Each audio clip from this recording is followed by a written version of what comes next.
Grazie a Carlo Pedroni, le questioni sollevate sono note e è chiaro che questo contributo molto importante è utile per farci riflettere ulteriormente e sensibilizzare le nostre amministrazioni a delle riflessioni maggiori finalizzate alle politiche della mobilità. Invito ora qui Karl Reiter dell'Agenzia di ricerca sulla mobilità di Graz affinché ci parli di un'altra esperienza molto importante, le merci, come possono muoversi le merci, come girano le merci? Beh, le merci possono anche girare in bicicletta, specie nelle città dove gli spostamenti sono brevi e dove le condizioni di mobilità sono caotiche.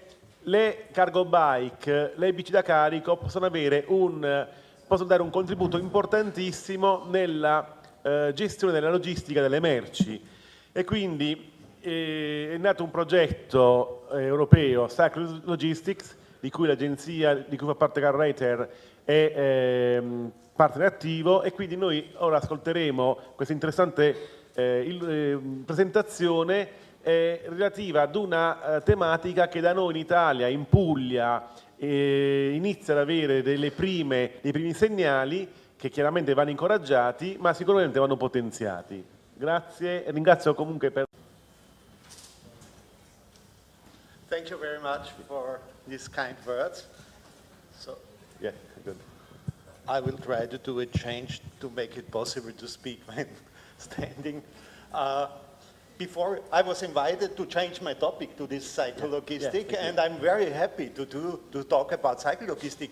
But before I start, I would like to do give a short economic statement, because it was my pre-speaker, he was talking about funding, and Maria Vasilako also, so I need your help. Is there anybody who has €2 for helping me to explain it?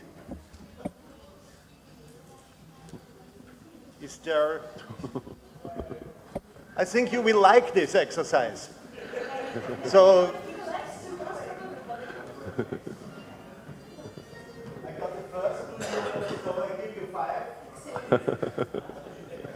Is there anybody else who wants to exchange? Okay. So usually it works very well, but is there anybody else?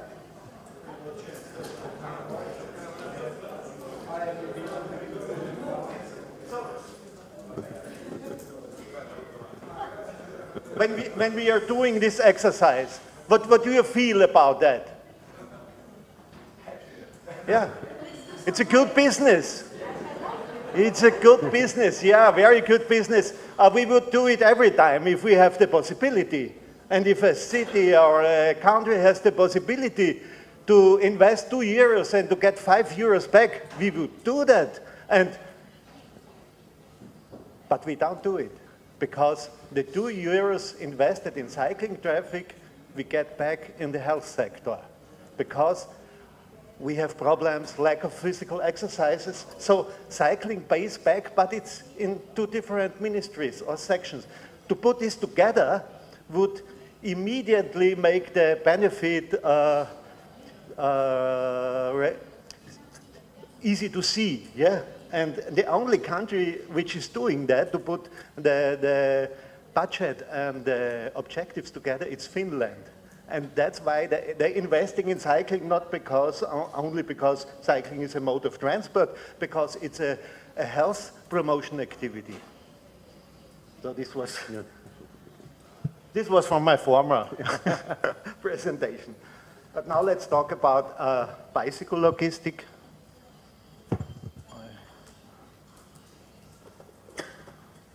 So we are talking about that. Yeah. I leave it here, of course. Yeah.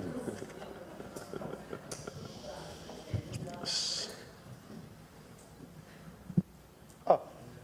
What was there? Was the wrong button?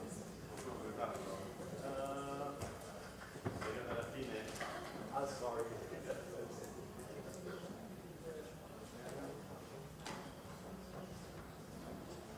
Sorry, I did it.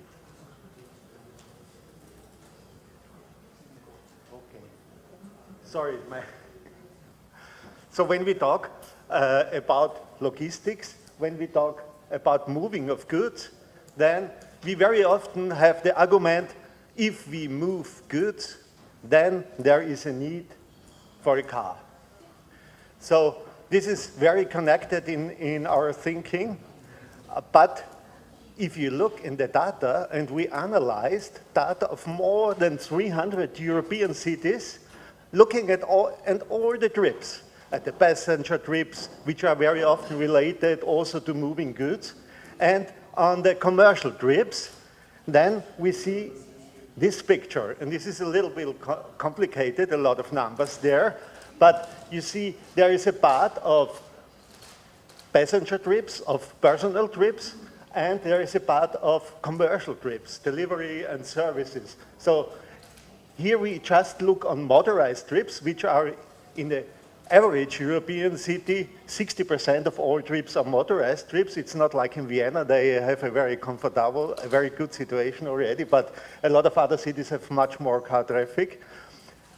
And if we divide this in different types of trips, in different trip purposes, like business trips, like commuter trips to work, to school, or shopping trips or leisure trips to sport or restaurant or whatever, and also divide the trips, the commercial trips into service trips for maintenance service or repair service, and in delivery trips or waste collection, then we see in all these different areas we have potential to shift trips from motorized modes to cycling. So this is the dark blue elements with the numbers in it. And if we sum it up, you see it in the right column, the dark blue, 42% of all motorized trips done in cities, in average European cities, can be done by bicycle if we use the indicators of weight, less than 200 kilos, and distance, 5 kilometers. So all these trips are below 5 kilometers and less than 200 kilos to transport. For the orange one, the 40%, it's not so easy to change it to bicycle. We would need a change in the frame conditions. And 18% are without any transport. So, again, from my computer. No, sorry to. But the one city where you can see this one. So next time, I hope I have a learning curve in using this. Yeah. And that's why we set up a cycle logistic project 3 years ago. And this is dealing with the different type of motorized trips. So it's dealing with the trips from postal services or DHL. It's dealing with business services. It's even dealing with small businesses using the bicycles as operation hub, like ice sellers or something like that, where Italy has a big tradition on that. Maybe it has to be only reinvented, yeah? And then goods delivery, of course, and this big area of private logistics and communal services. This is also something which is very popular in Copenhagen, doing the park maintenance or the street maintenance with bicycles and not with cars. So now, yes. This is this is Copenhagen. You can see here in one street old logistics and new logistics in one picture. Yeah. So it's the lorries and already the bicycle, the cargo bicycle use in Copenhagen, and this is the most advanced city in this way. One partner in our project is a delivery company, a cycle logistic company working only with bicycles, with 8 freight bicycles. They are operating in Cambridge and delivering to the inner city. And what they are doing, they have, let's say, a hub, a fixed hub, but also mobile hubs. This is only the big cargo bicycles, which you can see in the second picture here.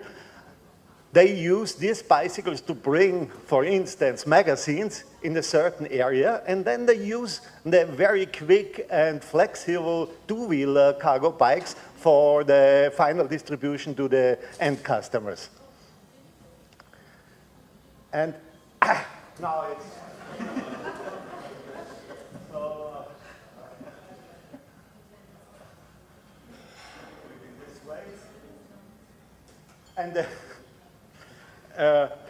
And in the next project, the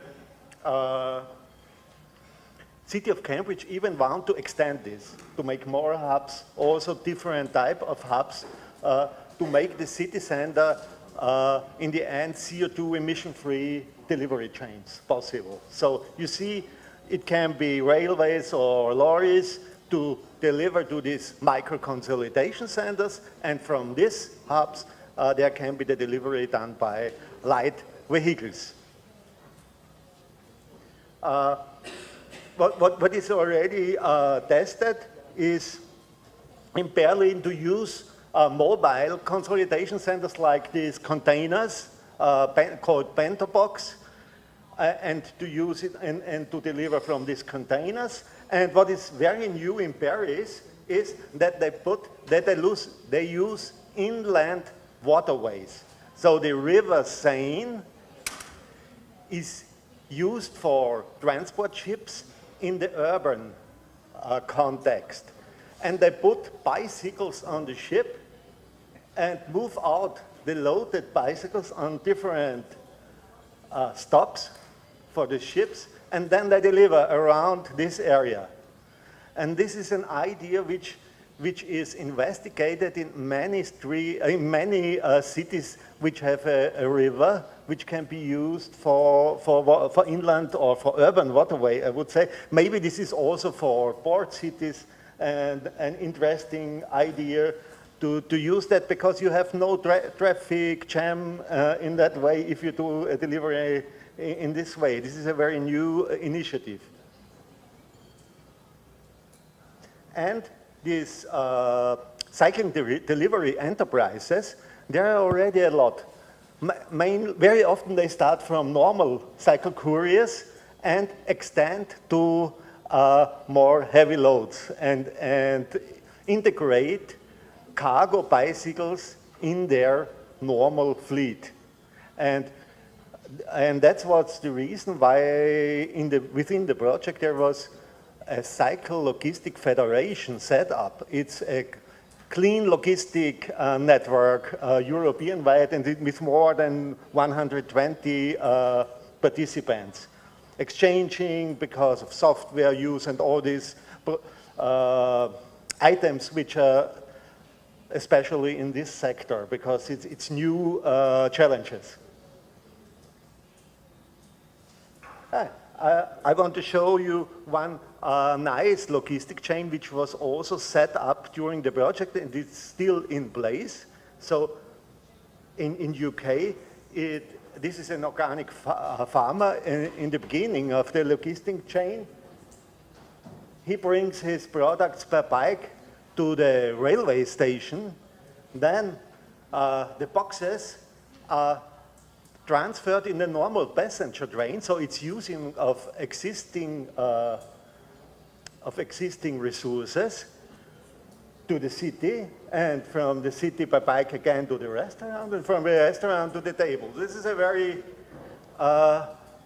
green transport chain to bring organic products to good quality restaurants. I think this is easy to copy, especially in Italy, where there are so many good restaurants. But it's not only the professional delivery, it's also the self-delivery. In Germany, a pizza service has started to deliver with bicycles, and also started to develop an own bicycle which is especially designed for pizza delivery. And this is used in a quite big fleet. In Zurich and in 10 other Swiss cities, there is home delivery from shopping malls. by bicycle. They use an electrobike and bicycle trailers to bring goods home. This is also now followed by Spar supermarket chain in Salzburg, and in Vienna they have also one market from Merkur who offers home delivery by cargo bike. So this is a future topic. The other way around, they do it in Bucharest. In Bucharest, they pick up waste or recycling materials using cargo bikes. So it's also possible to do it in that way. Coming to the services, this is a nice service carried out in Vienna. It's a window cleaner based on a bike trailer. He has everything he needs for doing his jobs on the trailer and offer this service without emissions. Or in UK, very often emergency activities are carried out by bike because they have it much easier. They are much more flexible than to come by car, especially in pedestrian zones, or if there are big events with a lot of people, then it's good to have emergency staff with their bikes there. Last time I saw it also in Utrecht in the Netherlands. So there's a lot of possibilities to use bicycles for activities which we normally think, therefore we need a car. Yeah. It's only a change in thinking. Yeah.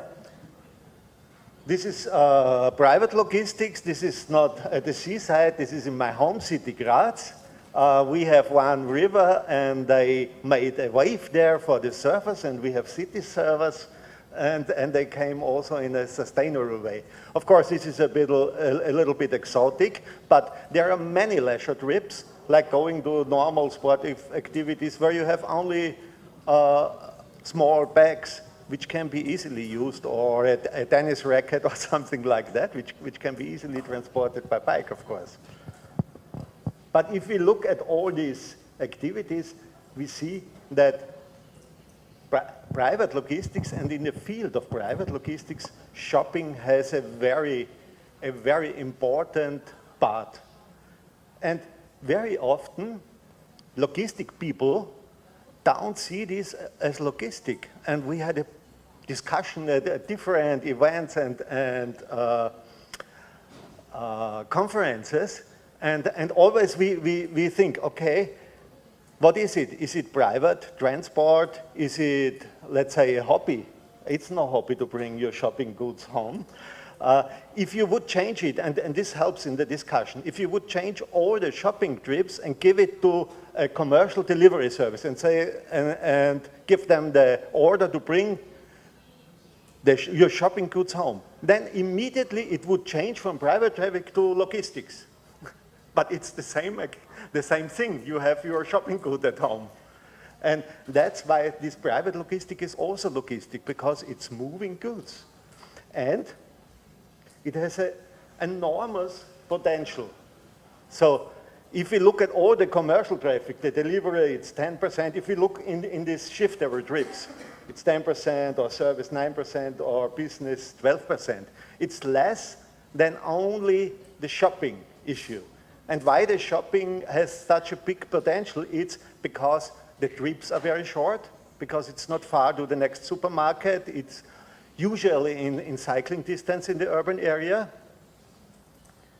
And the goods transported are much less than thought. And this is a big survey carried out in Graz in shopping malls, supermarkets, and even construction shops. And what they did, they looked into their shopping trolleys and had a look how much did the people have when they came out of the shop. It's more than 2,000 views. And they found out 8 of 10 shopping activities could be transported with a bigger bicycle basket. For another 14%, a bicycle trailer would be enough, and only for 6% of all shopping we would need a car to transport the goods home.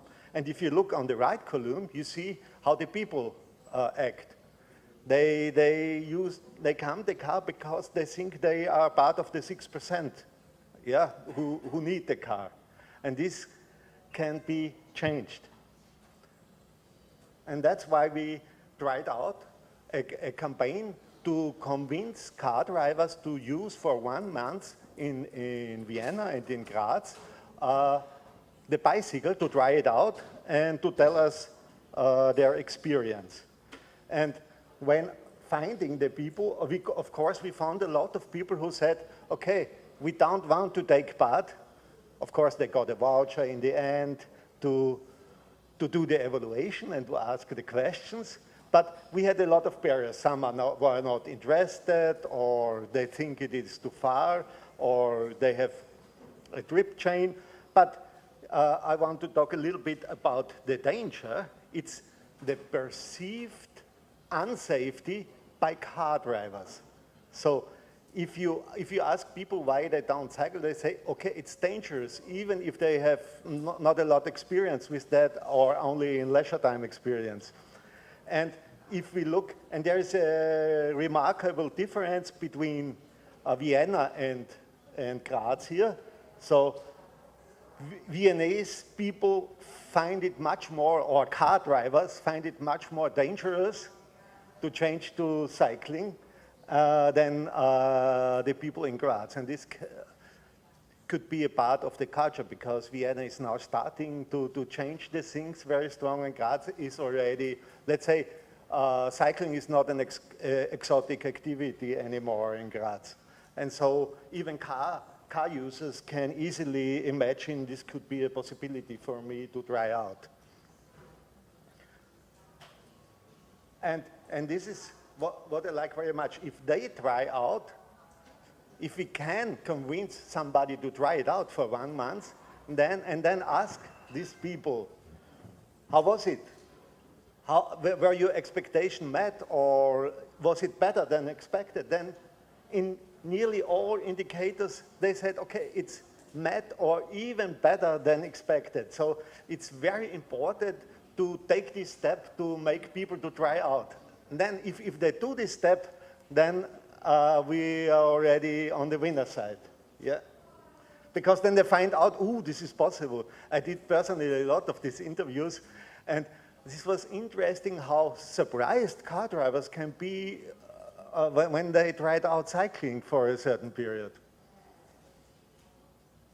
Yeah, of course there are some requirements, wishes to have better infrastructure, especially to have better bicycle racks and stands at the supermarkets and more. And they, of course, some cyclists also wish to have some reward by the supermarket discount or something like that.